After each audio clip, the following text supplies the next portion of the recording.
মুজাদ্দিদুল জামানের আওলাদ, নবী বংশের আওলাদ পীরজাদা নওশাদ সিদ্দিকী ওয়াকাফকে বাঁচাবার জন্য সুপ্রিম কোর্টে এখনো লড়াই চালাচ্ছে, কেস চালাচ্ছে। তাহলে মসজিদ মাদ্রাসার পক্ষে যখন ও লড়ছে, ওর হাতকে শক্ত করে ওর পাশে আমাদের দাঁড়ানোর দায়িত্ব আছে না? কারা বলছেন আছে? আর একবার হাত তোলেন। আল্লাহ এই হাতকে কবুল করে, বলুন আল্লাহুম্মা আমিন।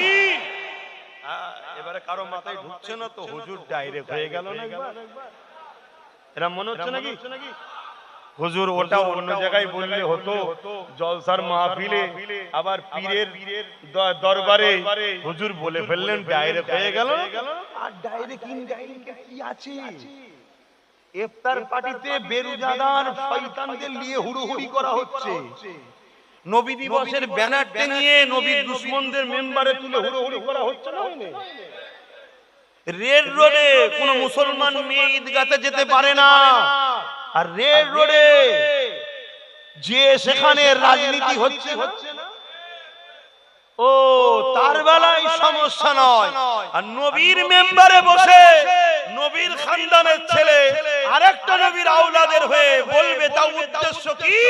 সে মসজিদ মাদ্রাসার হয়ে লড়ছে। আব্বাস সিদ্দিকী ভুল করছে? যদি ভুল হয় জানতে হবে তোমারও গন্ডগোল হচ্ছে। তাই তোমাকে ওদের বিরোধী লাগে না, আমাকে বিরোধী লাগছে। আসো, আমার বক্তব্য ক্লিয়ার। যে পাওয়ারে ওরা আমার মসজিদ মাদ্রাসা দখল করছে, ওই পাওয়ার আমরা দখল করে আবার কেড়ে নেব। পারবো না? পারবো না ইনশাআল্লাহ বলুন। ইতিহাসে একটা মসজিদের নাম আছে আয়া সুফিয়া। জানো? এই আয়া সুফিয়াকে দখল করে নিয়েছিল জালিমরা। আল্লাহ আবার আমাদেরকে ফতে দিয়েছে, আমরা আয়া সুফিয়াকে আবার উদ্ধার করে নিয়েছি। ইসলামে একটা মসজিদ আছে মসজিদে আকসা, বারবার জালিমরা দখল করেছে, আবার আমাদেরকে আল্লাহ যখন ক্ষমতা দিয়েছে আবার আমরা ফিরিয়ে নিয়েছি। তা আগামী দিন চেষ্টার পর চেষ্টা, চেষ্টার পর চেষ্টা, কারো মসজিদ কারো অন্য ধর্ম স্থানকে কাড়া ইসলাম আমাদেরকে শেখায়নি, কারোর উপরে জুলুম করা ইসলাম আমাদেরকে শেখায়নি। কিন্তু আমার উপরে জুলুম যারা করছে তাদের ধর্মীয় পরিচয় আমি চিনি না। কেন? আমার লড়াই হিন্দুর বিরুদ্ধে নয়, আমার লড়াই আদিবাসীর বিরুদ্ধে নয়, আমার লড়াই খ্রিস্টান, দলিত, শিখ, পাঞ্জাবি, মতুয়া তাদের বিরুদ্ধে নয়।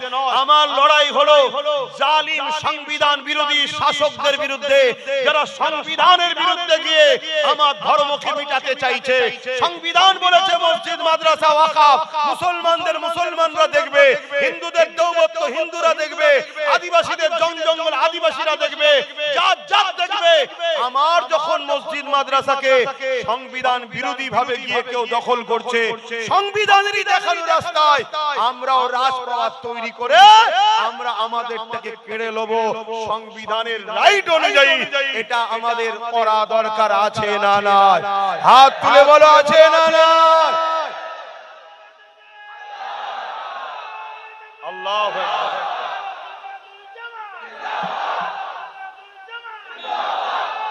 আল্লাহু আকবার।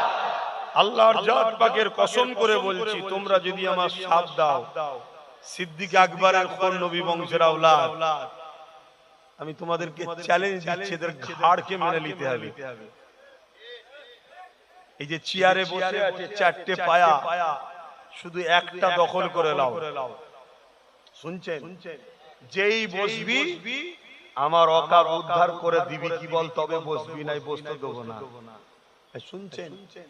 মুখে বলবো যে হ্যাঁ না, ওই যে বসবে সে বলেছিল 10,000 মাদ্রাসা দেবো, দিয়েছে। উজন মাদ্রাসা ভাঙছে দুর্গাপুরে, আবার বলছে মিড ডে মিলের খাবার রাস্তার কুকুরের বাচ্চাকে দেবো, তো মুসলমানদের মাদ্রাসার ছেলেকে দেবো না, বলেছে না? বলেন। আচ্ছা, আমাদের জন্য চলছে তো তোর ঠাট ভাট, আগে পিছু গাড়ি কাঁই কাঁই কাঁই করে ঘুরছে। আমরা তো সাথ দিয়েছি। তাই বিগত সরকার থেকে যখন সাথ তুলে নিয়েছি, ও সরকারের ধুতিটা খুলে পড়ে যাচ্ছে, কেউ বুঝার লোক ছিল না। আমরা সাথ দিলে তো চলে, ঠিক না বেটি? তাহলে আজকে আমরা সাথ দিয়েছি তাই তোর চলছে। তুই বলিস মাদ্রাসার ছেলেদেরকে মিড ডে মিল দেবো না, কুকুরের বাচ্চাদের দেবো, পথচারী কুকুরদের। তুই উদাহরণ দিবার রাস্তা খুঁজে পাসনি, কুকুরের বাচ্চার সঙ্গে আমাদের বাচ্চাদের তুলনা করলি। তুই সবথেকে বড় জাহান্নামের কুকুর, অন্য কেউ না, আমাদের বাচ্চারা নয়। কথা বুঝে আসছে না? কিন্তু বড় দুঃখের বিষয়, আমার জাতের মধ্যে গাদ্দার আছে। এই গাদ্দারগুলোকে চিনতে হবে। আজকে দেখছে নওশাদ তো বেশ আগিয়ে যাচ্ছে, শুধু মুসলমান নয়, ওর পিছনে অন্য ধর্মের লোকেরাও সাথ দিচ্ছে। একটা যদি ভালো জায়গা পেয়ে যায়, আর এমনটা হবে দেখা যাবে ও ছাড়া সরকার হচ্ছে না, তাহলে ও তো তখন বলবে গলায় বলছি এটকেছে, এবারে আজা আজা কি যত খুশি খেলবি পানিতে, মক্সি যদি ঠিকভাবে আটকায় কি ফাঁসবে না? ফাঁসবে না। এই জন্য আবার নতুন প্ল্যানও চলছে, নওশাদকে যাতে সবাই না যায় ডিভাইড করে দিবার জন্য নতুন দল খোলার প্ল্যান চলছে। এগুলো একটু মাথায় লাও। আমি একটা কথা শুধু বলবো, রাসূলুল্লাহর কথা। আমি যা বলবো হুজুরকে নিয়ে বলবো। কেন হুজুরের কথা মানতে হবে তো নাকি? হুজুরের কথা না মানলে আমাদের শান্তি আছে? হুজুর বলছে পাহাড় সরে গেছে, বিশ্বাস করো। মানুষ পরিবর্তন হয়েছে, সহজে বিশ্বাস করো না। ই ঘরে ও ঘরে সি ঘরে সব ঘরে সংসার করে হঠাৎ করে তুমি বলছো আমি মুসলমান হয়েছি, ভালো কথা, আলহামদুলিল্লাহ মুসলমান হয়েছে তো ভালো কথা না, খারাপ কথা? কিন্তু হঠাৎ করে মুসলমান হয়ে আমার ইমামকে সরিয়ে বলবো তুই নামাজ পড়া, এটা বুকামি হবে না? হবে না। তুমি মুসলমান হয়েছে ভালো কথা, আসো মসজিদে আসো, আমার ইমাম নামাজ পড়াবে, পিছনে দাঁড়াও, ইক্তেদা করো। তোমাকে 1 বছর 2 বছর 5 বছর দেখি, দেখে যদি মনে হয় যে না রে সত্যিকারেরই মুসলমান হয়েছে, তারপরে আল্লাহ চাইলে তুমি ইমামতি করবে। কিন্তু এসেই বলছে আমি ইমাম হব, তাহলে সন্দেহ করা দরকার আছে না? না, বুঝার হলে বোঝো। কেন এমন একটা জায়গায় তোমরা আছো, এরপরে কিন্তু আমি যে কথাটা বলতে যাচ্ছিলাম, অ্যাকচুয়ালি আমার দয়ান নবী নূর নবীর উম্মত উম্মতি আপনা আমি, তাই তো নাকি? এবং মুজাদ্দিদুল জামান দাদা হুজুর রাহমাতুল্লাহ আলাইহির সিলসিলার অনুসারী হিসাবেও তো আপনাদেরকে বোঝানো দরকার, ঠিক না? যে আমার ভাইগুলো যদি গুনাহ করো ফেলে, আল্লাহ বলেছেন গুনাহগারদের maaf করবেন, বলুন সুবহানাল্লাহ। কিন্তু বেঈমানকে কি maaf করবে? খুব ভালো করে বোঝে। হাদিস পাকের মধ্যে আছে, আল্লাহ রাসূল বলছেন, মুসলিম শরীফের হাদিস, অন্যায় দেখলে হাত দিয়ে রোকো, অর্থাৎ অন্যায়কে হতে দিও না, হাত দিয়ে রুখে দাও, অন্যায়কে খতম করো। যদি হাত দিয়ে রুকার আপনার ক্ষমতা না থাকে, কমসে কম আপনাকে মুখ দিয়ে অন্যায়ের প্রতিবাদ করতে হবে। যদি মুখ দিয়ে প্রতিবাদ করার ক্ষমতা নাও থাকে, কমসে কম অন্তর থেকে ঘৃণা করে দূরে সরে যেতে হবে। আরে ঘৃণা করে দূরে সরে যাবার পরই রাসূল তার হাদিসের শেষ অংশে বলছে, এই লক্ষণটা হলো খুব দুর্বল ঈমানের লক্ষণ। কোনটা? অন্তর থেকে ঘৃণা করা, কিন্তু ঈমান আছে, কিন্তু দুর্বল ঈমান। অর্থাৎ কোন অন্যায় দেখলেই তিনটের মধ্যে যে কোনো একটা লক্ষণ যেন আপনার মধ্যে পাওয়া যায়। নাম্বার 1, হাত দিয়ে রোকো। যদি হাত দিয়ে রোকার লক্ষণ না থাকে, কমসে কম মুখ দিয়ে প্রতিবাদ করো। প্রতিবাদেরও লক্ষণ যদি না পাওয়া যায়, অন্তর থেকে ঘৃণা করো। এই তিনটের মধ্যে যদি কোনো লক্ষণ তোমার মধ্যে না পাওয়া যায়, রাসূল বলছে তার মধ্যে ঈমান নাই। কথা বুঝে আসছে তো? এটা কার কথা? আমার না হাদিস? এটা জোরে বলুন। মুসলিম শরীফের হাদিস, দ্বিতীয় হাদিস মিশকাত শরীফের। আল্লাহ রাসূল বলছেন, কোন মুসলমান যদি কাউকে দেখে জুলুম করছে, সেই জালিম জানার পরও কোন মুসলমান যদি তাকে এই নিয়তে সাথ দেয় তার যাতে শক্তিটা আরো বাড়ে, জুলুম করার শক্তি আরো বাড়ে, আল্লাহ রাসূল বলছে এই মুসলমান ইসলাম থেকে বেরিয়ে যায়। যে ইসলাম থেকে বেরিয়ে যায় তার ঈমান থাকে। এবারে চলে অ্যাকচুয়ালি আমি বুঝিয়েছি এটা অনেক আগে, সেটা অনেকে কাটিং করে আর করে বিভিন্ন প্রজেক্টরের মাধ্যম দিয়ে দেখিয়েছে। পুরোটা দেখাই না কেন, পুরোটা দেখালে যারা দেখাচ্ছে তারা নিজেরাই ধরা পড়ে যাবে, ওই জন্য শুধু এইটুকু দেখিয়েছে। অ্যাকচুয়ালি আমি বলেছিলাম ওয়াকাফকে নিয়ে। ওয়াকাফ কি আমাদের ধর্মীয় সম্পদ নয়? উৎসর্গ করে দেওয়া একটা সন্তানের জন্য হয়, একটা আল্লাহর খুশির জন্য, আল্লাহর রাস্তায়। মোটেই আল্লাহর প্রয়োজন নেই তোমার ধন দৌলতে, কিন্তু আল্লাহর রাস্তায় উৎসর্গ করে দাও, এজন্য যাতে আল্লাহ আমার উপর খুশি হয়, নেকি পাই, কামিয়াবি আমি পাই। এটাকে বলা হয় ওয়াকফে লিল্লাহ, আল্লাহর জন্য উৎসর্গ করা। এই আল্লাহর জন্য উৎসর্গ করা ভারতবর্ষে কম বেশি 29 লক্ষ বিঘে জায়গা দীর্ঘ হাজার হাজার বছর ধরে চলে আসছে। এই জায়গাকে হঠাৎ করে কেন্দ্রের বিজেপি সরকার, যে সরকার দেশ বিক্রি করে দিচ্ছে, এয়ারপোর্ট বিক্রি করেছে, রেল বিক্রি করেছে, সব ওই আদানি আম্বানির হাতে তুলে দিচ্ছে। যেমন ব্রিটিশরা ইস্ট ইন্ডিয়া কোম্পানিকে দিয়ে দিচ্ছিল, এরাও ঠিক এদেরকে সব দিয়ে দিচ্ছে।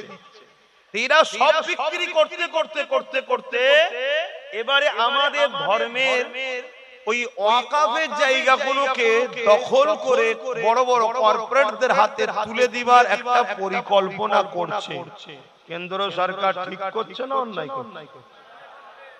কেন ওই জায়গার উপরে মসজিদ আছে, ওই জায়গার উপরে মাদ্রাসা আছে, এতিমখানা আছে।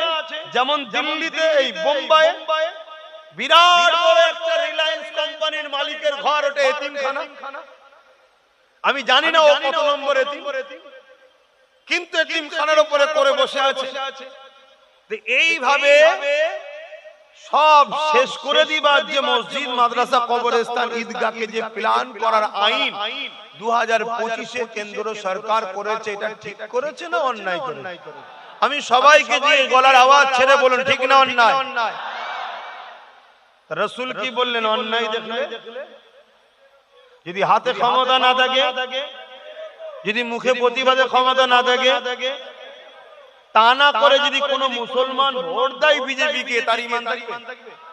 এটা আমি প্রথম বলি, ওটাকে কেটে বাদ দিয়ে ওইটা দেয়নি কেন? ওইটা দিলে তো তোমাদের কাছে বুঝাতে পারবে না যে আব্বাস বিজেপির পক্ষে কাজ করছে, বুঝলি? প্রমাণ করতে পারবে না, ওই জন্য ওইটাকে দেয়নি। তারপরে আমি বলেছি যে পশ্চিম বাংলায় আমরা বিজেপি হাঁটাও, দেশ বাঁচাও, মোদি সরকার মুর্দাবাদ, আমরা আন্দোলন করব ওয়াকাফের পক্ষে। আমার রাজ্য সরকার বলছে আমি মোদির বিরুদ্ধে, এর উচিত আমাদের সাথ দেওয়া না বিরোধী করা? উপরন্তু দেখছি এ আমাদের লোকেদেরকে ধরে ধরে জেল দিচ্ছে যারা আন্দোলন করছে ওয়াকাফ বাঁচাবার জন্য। হাত্তাকে নবী বংশের ছেলে নওশাদকে পর্যন্ত ওয়াকাফের জন্য আন্দোলন করতে না ভাই, তাকেও জেল দিয়েছে। অনেক জায়গার ছেলে জেল খেটেছে। ভাঙড়ের তো ৩৫০০-এর উপরে ছেলের নামে কেস দিয়েছে। কেন? তারা মসজিদ, মাদ্রাসা, কবরস্থানের জন্য নামলো, কেন্দ্র সরকারের বিরুদ্ধে বললো। তাহলে এ সরকার কেন্দ্র সরকারের দুশমন না বন্ধু? দ্বিতীয় নম্বর কথা, এই সরকার আজকের দিনে বিজেপি যে আইনটা করেছে, ওই আইনকে 2025 ওয়াকফ কালা কানুনকে রাজ্য সরকার মেনে নিয়েছে, হাকি না? জোরে বলবেন। তাহলে ও মসজিদ মাদ্রাসা ভাঙার আইন করেছে, এই আইনকে সাপোর্ট করেছে। তাহলে মসজিদ মাদ্রাসার এর পক্ষে না বিরুদ্ধে? বিপক্ষে। কেন? ও যে আইন করেছে, এও সে আইনকে সাপোর্ট করেছে। তাহলে ও যেমন অন্যায় করেছে, এ অন্যায় করলো না? করলো না। তাহলে অন্যায় দেখলে রাসূল কি বলছে? একটু আওয়াজ দিয়ে বলো। যদি হাতে ক্ষমতা না থাকে, কিন্তু এখনো হাতে ক্ষমতা আছে না নাই? এখনো হাতে ক্ষমতা আছে না নাই? দ্বিতীয় নম্বর, যদি হাত দ্বারা না পারো, মুখ দিয়ে প্রতিবাদ, যদি তা না করো অন্তর থেকে ঘৃণা, তা না করে কোন মুসলমান যদি মসজিদ মাদ্রাসা ওয়াকাফের দুশমন রাজ্য সরকারকে যদি ভোট দেয় তার ঈমান থাকবে? আগে যা দিয়েছে আলাদা কথা, এখানে যারা বসে আছে এর মধ্যে হয়তো 70% লোক সব একেই ভোট দিয়েছে। কেন তখন এর বিরোধী করেন তো, তখন ভোট দিয়েছেন, ওটা আলাদা ব্যাপার ছিল। কিন্তু আজকে যখন দুশমনি করছে জেনে যাবার পরে আর সাপোর্ট করলে ঈমান থাকবে? তা মসজিদ মাদ্রাসা দুশমনদের বিরুদ্ধে বলার অধিকার নেই আমার? আমি এই অধিকার নিয়ে বলেছি, আমি এরপরে বলেছি যদি কেউ বলে কোরআন শেষ হয়ে যাবে আমার উন্নতি শেষ হবে না, এই কথাটা ঠিক বললো না ভুল বললো? কোরআন কি শেষ হবে আপনারা মানে? তাহলে কোরআন যে শেষ হবে বলে সে অন্যায় করেছে না করেনি? তাহলে যে অন্যায় করে তার বিরুদ্ধে হাত দিয়ে লড়তে হবে। যদি হাতে লড়তে না পারো মুখ দিয়ে প্রতিবাদ করতে হবে, যদি মুখে প্রতিবাদ করতে না পারো অন্তর থেকে ঘৃণা করতে হবে। তা না করে যে কোরআন শেষ হয়ে যাবার ধারণা রাখে তাকে যদি কোনো মুসলমান ভোট দিয়ে শক্তিশালী করে তার মানে সেও কোরআনের দুশমন, তার কোনোদিন ঈমান থাকতে। আমি এটা বলি, আমি জিজ্ঞেস করছি মোদি রাম মন্দির করেছে, রাজ্য সরকার দীঘায় মন্দির করেছে। সরকারের কাজ মন্দির মসজিদ করা নয়, তারপরও চলো ধর্মীয় বিষয় তো বড় সেনসিটিভ বিষয়, সাধারণ মানুষ বুঝবে না, চলো ওর ধর্মের জিনিস ও করেছে, ধর্মের জিনিস করেছে, তর্কে যাচ্ছে না, চলো ছেড়ে দাও। কিন্তু তুই করেছিস তোর ধর্মের কাজ, তোর ধর্মের পোশাক তোর জন্য হালাল, আমার জন্য হালাল কি? কুরবানির গোশত আমার জন্য হালাল, অমুসলিম ভাইরা কি পছন্দ করে? তাহলে আমি প্যাকেটে প্যাকেটে বাড়ি বাড়ি করে যদি খাওয়াই, এটা কি তাদের সঙ্গে গাদ্দারি ধোঁকাবাজি করা নয়? তাদের সঙ্গে দুশমনি করা নয়? তাহলে রাজ্য সরকার রেশনের মাধ্যম দিয়ে পোশাক খাইয়ে উম্মতে মুহাম্মাদিকে কাফের মুশরিক বানাবার প্ল্যান করেছে, হ্যাঁ কি না? এটা ঠিক করছে না অন্যায় করেছে? এই রকম যারা ইসলাম বিদ্বেষী তাগুত শক্তি, যারা উম্মতে মুহাম্মাদিকে কাফের বানাতে চায়, ইসলাম তাদেরকে মুশরিক বানাতে চায়, এই সরকারের বিরুদ্ধে হাত দিয়ে লড়াই করা দরকার আছে না? যদি হাত দিয়ে না হয় মুখ দিয়ে প্রতিবাদের দরকার আছে না? নাই। যদি মুখ দিয়ে না হয় অন্তরের ঘৃণা করে দূরে যাওয়া দরকার আছে না? নাই। তা না করে মুসলমান যদি একে ভোট দেয় তার মধ্যে ঈমান আছে? এই ধানের মতো দেখতে আরেকটা কি যেন থাকে সাথে।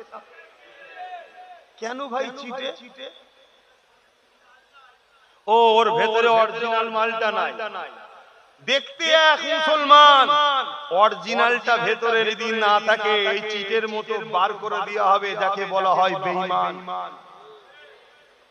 দেখতে অরিজিনাল, দাড়িওয়ালা, টুপিওয়ালা, হাজি, নামাজি, মুসল্লি, ইমাম, মাওলানা, বক্তা সব ঠিক আছে, এত বড় প্রকাশ্য কোরআন ইসলামের দুশমন জানার পরও এর পক্ষে এখনো কেউ যদি ব্যাট ধরে, এর পক্ষে এখনো কেউ যদি গুণ গায়, জেনে রেখে দিও সে দেখতে চালে ধানের মতো, কিন্তু তার ভেতরে চাল নাই, ও চিটে, ও বাদ দাও, কেন ওর ঈমান নেই।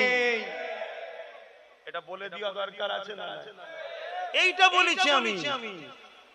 অপরাধ করেছি, যদি অপরাধ হয় তো পাবার তো তোমাদের হাতে। মলি সাহেব ডাকো, তোমাদের দলে তো অনেক মলি সাহেব আছে, ডাকো, ব্রিকেটে একবার বসা হবে, বাহাস হবে, ঈমান থাকবে কি যাবে, ওখানে আলোচনা হবে। কথা বুঝে আসছে না? ভাইরা আমার, কুকুর কি ঘাস খায়? কিন্তু কখনো যদি খায় তাহলে জানতে হবে কুকুরের পেট খারাপ হয়েছে। কুকুরের কি হয়েছে? পেট খারাপ। দেখুনি পেট খারাপ হলে পাতা খায় কুকুর, জানো না এটা? হ্যাঁ, ডুমুর পাতা। কেন খায়? পেট খারাপ হয়েছে। মুমিন মুসলমান কখনো ইসলামের দুশমনের সঙ্গে যদি হাত মিলিয়ে ইসলাম বিক্রি করার জন্য কিছু খায়, জেনে নিতে হবে ওর যেমন পেট খারাপ হয়েছে এর ঈমান খারাপ হয়েছে। এটা মাথায় রেখে দিও। আমি শেষ কথা বলছি, হাক্কানি উলামা চিনবেন কি করে? হাক্কানি উলামা চিনবেন কি করে? হাক্কানি উলামা চিনার একটা বৈশিষ্ট্য হলো এটা, হাক্কানি উলামারা কখনো জালিম শাসকের পক্ষে সাথ দেয় না। কেন? জুলুম আর ইসলাম এক জায়গায় হতে, সত্য আর মিথ্যা এক জায়গায় হতে, ইসলাম আর জুলুম কখনো এক জায়গায় হতে, তাহলে যারা জালিম হয় তাদের সঙ্গে হাক্কানি উলামা কখনো সাথে থাকতে, যুগে যুগে যুগে যুগে হাক্কানি উলামাদের সঙ্গে জালিম শাসকের লড়াই হয়েছে। সমস্ত নবীরা লড়াই করেছে জালিম শাসকের বিরুদ্ধে, আমার নবী লড়াই করেছে জালিম শাসকের বিরুদ্ধে, আমার হুসাইন পাক লড়াই করেছে জালিম শাসকের বিরুদ্ধে, আমার মুজাদ্দিদ আল-ফিসানি লড়াই করেছে আকবর জালিম শাসকের বিরুদ্ধে, আমার গরিবে নওয়াজ লড়াই করেছে জালিম পৃথ্বীরাজের বিরুদ্ধে, আমার মুজাদ্দিদ জামান লড়াই করেছে জালিম ব্রিটিশদের বিরুদ্ধে। আজকে সে যেই হোক, যত ভিআইপি ঘরের ছেলে হোক, যদি জালিমদের হয়ে ব্যাট ধরে তাহলে মনে নিতে হবে এ হাক্কানি নয়।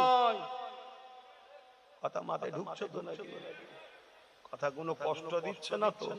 তাহলে বাঁচাবার চেষ্টা করে বুঝাচ্ছি। এখন আমার শেষ কথা, যদি কেউ মসজিদ মাদ্রাসার দুশমন হয়, মসজিদ মাদ্রাসা মিটাতে চায়, তার বিরুদ্ধে কারা লড়তে চান একটু হাত তুলে দেখান। আল্লাহকে সাক্ষী রেখে হাত তুলবেন, আমাকে দেখাবার দরকার নেই, আল্লাহকে সাক্ষী রেখে হাত তোলেন। হাত তুলে রাখবেন, হাত নামাবেন না। তুলেছেন হাত, জোর করলাম, জোর করলাম। কেউ হাত তুলতে বাকি আছে কি একটু দেখুন তো। কেউ বাকি থাকলে তার সঙ্গে ঝগড়া করব না, কিন্তু দেখে রাখা দরকার আছে না নাই? কেউ বাকি আছে কি একটু দেখুন।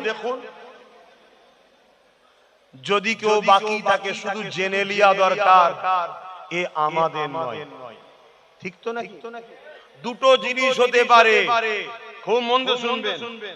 যদি বলেন আমি মুসলমান তোদের নয় মানে, তাহলে জানতে হবে ও মুসলমান সূরাতে সকলে ওই চিটে টাইপের, ওর ঈমান নেই। আর নচেত চাষ আমাদের জমিনে হয়েছে কিন্তু অন্য কেউ করে দিয়ে গেছে, মানে গোড়াই গন্ডগোল। কথা বুঝে এসছে তো নাকি না বুঝতে পারেন? হ্যাঁ, ভালো করে বুঝুন। কেন? একজন মদ খেতে পারে, চুরি করতে পারে, বদমাশি করতে পারে, অনেক বড় বড় পাপ করতে পারে, কিন্তু ঈমানদার হালাল রক্ত যার শরীরে আছে সে ইসলামের দুশমন হতে পারে না। এটা তার নমুনা।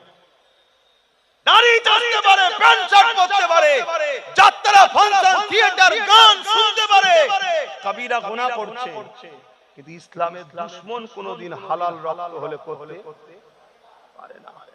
ঈমানদার হলে কখনো করতে, ওর জন্য হয়তো ভাই গোড়াই গন্ডগোল, আর নচেত মুসলমান ঘরে জন্ম হয়েছিল, এখন ও বেঈমান হয়ে গেছে। কথা মাথায় ঢুকছে তো নাকি? এবারে বলুন, যদি কেউ মসজিদ মাদ্রাসা কবরস্থান ওয়াকাফকে বাঁচাবার চেষ্টায় লড়ে, তার হাতকে শক্ত করার দায়িত্ব ঈমানদারদের আছে না নাই? কারা বলছেন আছে? একটু হাত তুলে দেখান। ঠিক বলছেন? এটাও একটু দেখেলেন কেউ বাদ আছে কিনা, দেখেলেন কেউ বাদ আছে কিনা। শোনেন তাহলে নামটা বলে দিয়ে যায়। মুজাদ্দিদুল জামানের আওলাদ, নবী বংশের আওলাদ পীরজাদা নওশাদ সিদ্দিকী ওয়াকাফকে বাঁচাবার জন্য সুপ্রিম কোর্টে এখনো লড়াই চালাচ্ছে, কেস চালাচ্ছে। তাহলে মসজিদ মাদ্রাসার পক্ষে যখন ও লড়ছে, ওর হাতকে শক্ত করে ওর পাশে আমাদের দাঁড়ানোর দায়িত্ব আছে না? কারা বলছেন আছে? আর একবার হাত তোলেন। আল্লাহ হাতকে কবুল করে, বলুন আল্লাহুম্মা আমিন। কারো মাথায় ঢুকছে না তো? হুজুর ডাইরেক্ট হয়ে গেল না একবার? এরা মনে হচ্ছে নাকি হুজুর ওটা অন্য জায়গায় বললে হতো, জলসার মাহফিলে আবার পীরের দরবারে হুজুর বলে ফেললেন ডাইরেক্ট হয়ে গেল। আর ডাইরেক্ট ইনডাইরেক্ট কি আছে? ইফতার পার্টিতে বেরুজাদার শয়তানদের নিয়ে হুড়োহুড়ি করা হচ্ছে, নবী দিবসের ব্যানার টেনে নবীর দুশমনদের মেম্বারে তুলে হুড়োহুড়ি করা হচ্ছে না? রেড রোডে কোন মুসলমান মেয়ে ঈদগাতে যেতে পারে না, আর রেড রোডে যে সেখানে রাজনীতি হচ্ছে না, ও তার বেলায় সমস্যা নয়। আর নবীর মেম্বারে বসে নবীর খানদানের ছেলে আরেকটা নবীর আওলাদের হয়ে বলবে, তার উদ্দেশ্য কি? সে মসজিদ মাদ্রাসার হয়ে লড়ছে। আব্বাস সিদ্দিকী ভুল করছে? যদি ভুল হয় জানতে হবে তোমারও গন্ডগোল হচ্ছে। তাই তোমাকে ওদের বিরোধী লাগে না, আমাকে বিরোধী লাগছে। আসো, আমার বক্তব্য ক্লিয়ার। যে পাওয়ারে ওরা আমার মসজিদ মাদ্রাসা দখল করছে, ওই পাওয়ার আমরা দখল করে আবার কেড়ে নেব। পারবো না? পারবো না ইনশাআল্লাহ বলুন। ইতিহাসে একটা মসজিদের নাম আছে আয়া সুফিয়া। জানো এই আয়া সুফিয়াকে দখল করে নিয়েছিল জালিমরা। আল্লাহ আবার আমাদেরকে ফতে দিয়েছে, আমরা আয়া সুফিয়াকে আবার উদ্ধার করে নিয়েছি। ইসলামে একটা মসজিদ আছে, মসজিদে আকসা, বারবার জালিমরা দখল করেছে। আবার আমাদেরকে আল্লাহ যখন ক্ষমতা দিয়েছে, আবার আমরা ফিরিয়ে নিয়েছি। তা আগামী দিন চেষ্টার পর চেষ্টা, চেষ্টার পর চেষ্টা, কারো মসজিদ, কারো অন্য ধর্ম স্থানকে কাড়া ইসলাম আমাদেরকে শেখায়নি, কারোর উপরে জুলুম করা ইসলাম আমাদেরকে শেখায়নি। কিন্তু আমার উপরে জুলুম যারা করছে তাদের ধর্মীয় পরিচয় আমি চিনি না। কেন? আমার লড়াই হিন্দুর বিরুদ্ধে নয়, আমার লড়াই আদিবাসীর বিরুদ্ধে নয়, আমার লড়াই খ্রিস্টান, দলিত, শিখ, পাঞ্জাবি, মতুয়া তাদের বিরুদ্ধে নয়। আমার লড়াই হলো জালিম সংবিধান বিরোধী শাসকদের বিরুদ্ধে, যারা সংবিধানের বিরুদ্ধে গিয়ে আমার ধর্মকে মিটাতে চাইছে।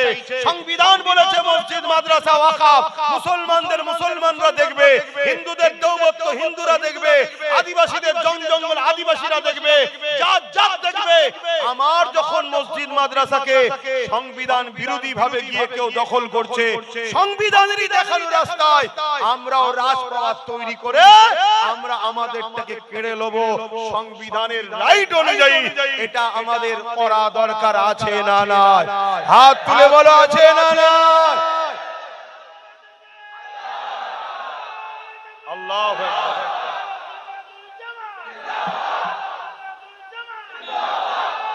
আল্লাহু আকবার।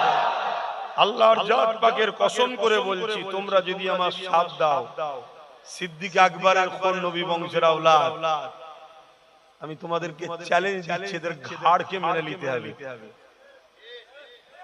এই যে চেয়ারে বসে আছে চারটে পায়া, শুধু একটা দখল করে নাও। শুনছেন? যেই বসবি আমার অকাব উদ্ধার করে দিবি, কি বল? তবে বসবি, নাই বসতে দেবো না। শুনছেন? মুখে বলবো যে হ্যাঁ না, ওই যে বসবে সে বলেছিল 10,000 মাদ্রাসা দেবো, দিয়েছে। উজন মাদ্রাসা ভাঙছে দুর্গাপুরে। আবার বলছে মিড ডে মিলের খাবার রাস্তার কুকুরের বাচ্চাকে দেবো, তো মুসলমানদের মাদ্রাসার ছেলেকে দেবো না, বলেছে না? বলেন। আচ্ছা, আমাদের জন্য চলছে তো তোর ঠাট ভাট, আগে পিছু গাড়ি কাঁই কাঁই কাঁই করে ঘুরছে। আমরা তো সাথ দিয়েছি। তাই বিগত সরকার থেকে যখন সাথ তুলে নিয়েছি, ও সরকারের ধুতিটা খুলে পড়ে যাচ্ছে, কেউ বুঝার লোক ছিল না। আমরা সাথ দিলে তো চলে, ঠিক না বেটি? তাহলে আজকে আমরা সাথ দিয়েছি, তাই তোর চলছে। তুই বলিস মাদ্রাসার ছেলেদেরকে মিড ডে মিল দেবো না, কুকুরের বাচ্চাদের দেবো, পথচারী কুকুরদের। তুই উদাহরণ দিবার রাস্তা খুঁজে পাসনি, কুকুরের বাচ্চার সঙ্গে আমাদের বাচ্চাদের তুলনা করলি। তুই সবথেকে বড় জাহান্নামের কুকুর, অন্য কেউ না, আমাদের বাচ্চারা নয়। কথা বুঝে আসছে না? কিন্তু বড় দুঃখের বিষয়, আমার জাতের মধ্যে গাদ্দার আছে। এই গাদ্দারগুলোকে চিনতে হবে। আজকে দেখছে নওশাদ তো বেশ এগিয়ে যাচ্ছে, শুধু মুসলমান নয়, ওর পিছনে অন্য ধর্মের লোকেরাও সাথ দিচ্ছে। একটা যদি ভালো জায়গা পেয়ে যায়, আর এমনটা হবে দেখা যাবে ও ছাড়া সরকার হচ্ছে না, তাহলে ও তো তখন বলবে গলায় বলাইছি এটকেছে, এবারে আজা আজা কি যত খুশি খেলবি পানিতে, মক্সি যদি ঠিকভাবে আটকায় কি ফাঁসবে না? ফাঁসবে না? এই জন্য আবার নতুন প্ল্যানও চলছে, নওশাদকে যাতে সবাই না যায় ডিভাইড করে দিবার জন্য নতুন দল খোলার প্ল্যান চলছে। এগুলো একটু মাথায় লাও। আমি একটা কথা শুধু বলবো, রাসূলুল্লাহর কথা। আমি যা বলবো হুজুরকে নিয়ে বলবো। কেন? হুজুরের কথা মানতে হবে তো নাকি? হুজুরের কথা না মানলে আমাদের শান্তি আছে? হুজুর বলছে পাহাড় সরে গেছে, বিশ্বাস করো। মানুষ পরিবর্তন হয়েছে, সহজে বিশ্বাস করো না। ই ঘরে ও ঘরে সি ঘরে সব ঘরে সংসার করে হঠাৎ করে তুমি বলছো আমি মুসলমান হয়েছি, ভালো কথা, আলহামদুলিল্লাহ মুসলমান হয়েছে তো ভালো কথা না খারাপ কথা। কিন্তু হঠাৎ করে মুসলমান হয়ে আমার ইমামকে সরিয়ে বলবো তুই নামাজ পড়া, এটা বুকামি হবে না? হবে না? তুমি মুসলমান হয়েছে ভালো কথা, আসো মসজিদে আসো, আমার ইমাম নামাজ পড়াবে, পিছনে দাঁড়াও, ইক্তেদা করো। তোমাকে 1 বছর 2 বছর 5 বছর দেখি, দেখে যদি মনে হয় যে না রে সত্যিকারেরই মুসলমান হয়েছে, তারপরে আল্লাহ চাইলে তুমি ইমামতি করবে। কিন্তু এসেই বলছে আমি ইমাম হব, তাহলে সন্দেহ করা দরকার আছে না? না, বোঝার হলে বোঝো। কেন এমন একটা জায়গায় তোমরা আছো, এরপরে কিন্তু এরপরে একেবারে দিয়ালের শেষে চলে গেছো। যদি তোমার মসজিদ কে নিতে পারে, কবরস্থান মাদ্রাসা কে নিতে পারে, মনে হয় তোমার ঘরগুলো নিরাপদ। এই জায়গাটা যদি আঘাত হয়, এই অত্ত এলাকা সব মুসলমান দেবে না? দেবে না? কেন এটা সবার প্রিয় লোকের জায়গা, এটা পীরের থান বা পীরের দরবার, তাই তো নাকি? সবার সমস্ত মুসলমান সাথ দেবে, শুধু মুসলমান নয়, এই এলাকায় যারা নিজের ধর্মকে ভালোবাসে, অন্য ধর্মকে সম্মান করে, এমন অমুসলিমও যারা আছে, তারাও বলবে এটা অন্যায় হচ্ছে, সাথ দেবে না? দেবে না? কিন্তু তোমার ঘর যদি ভাঙে, তোমার পাশের বাড়ি সাথ দেবে?